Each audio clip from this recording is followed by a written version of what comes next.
Avez-vous déjà ressenti une force invisible qui vous pousse vers quelqu'un? Ou peut-être avez-vous éprouvé cette étrange fascination pour l'interdit, pour le dangereux? Bienvenue dans l'univers fascinant de l'esprit humain, selon Sigmund Freud. Aujourd'hui, nous découvrirons trois concepts qui ont changé à jamais notre compréhension de ce que nous sommes. Libido, Eros et Thanatos.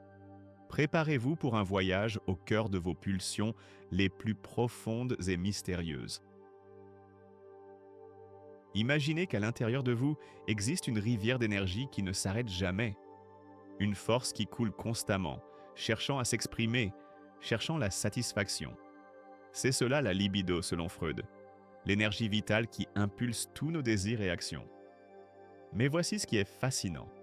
La libido n'est pas seulement le désir sexuel comme beaucoup le croient. Elle est bien plus large et mystérieuse.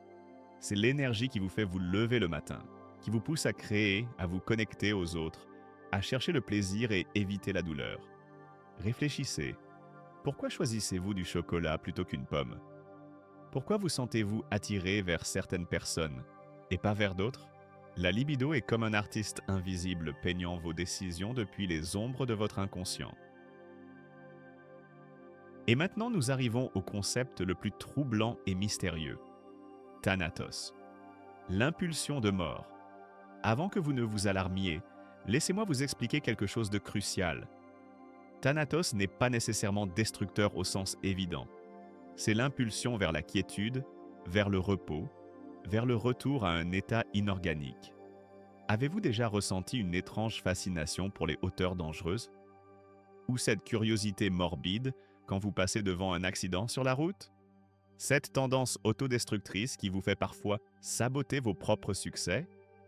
Là est Thanatos, se manifestant de façon que nous reconnaissons rarement consciemment. Mais Thanatos a aussi une fonction. Il nous pousse à nous transformer, à laisser partir l'ancien pour faire place au nouveau. Maintenant vient ce qui est vraiment fascinant. Selon Freud, ces deux impulsions sont en bataille constante à l'intérieur de vous. Eros vous poussant vers la vie, la création, la connexion. Thanatos tirant vers la destruction, la quiétude, la dissolution. Cette tension n'est pas pathologique, c'est l'essence même de la condition humaine. Pensez à l'art le plus puissant. Ne combine-t-il pas la beauté de la création avec la mélancolie de la perte? Ou considérez l'amour romantique. N'inclut-il pas tant l'impulsion de fusionner avec l'autre que la peur de perdre votre individualité? Cette danse entre Eros et Thanatos explique pourquoi les humains sont si complexes, si contradictoires. Pourquoi nous pouvons créer beauté et destruction avec la même passion? Revenons à la libido, mais maintenant avec une compréhension plus profonde. La libido est l'énergie qui nourrit tant Eros que Thanatos. Elle est neutre en elle-même, comme l'électricité qui peut illuminer une maison ou causer un incendie. Ce qui est fascinant, c'est que la libido peut se transformer, se sublimer, comme disait Freud. Cet artiste obsédé par son œuvre, sa libido sexuelle s'est transformée en créativité. Cet activiste qui lutte passionnément pour une cause, son énergie libidinale s'est canalisée vers la justice sociale. Cette capacité de transformation est ce qui nous rend uniquement humains. La libido réprimée se convertit en symptôme névrotique, mais la libido sublimée se convertit en art, science, amour altruiste. Maintenant que vous connaissez ces concepts, vous pouvez commencer à les reconnaître dans votre propre expérience.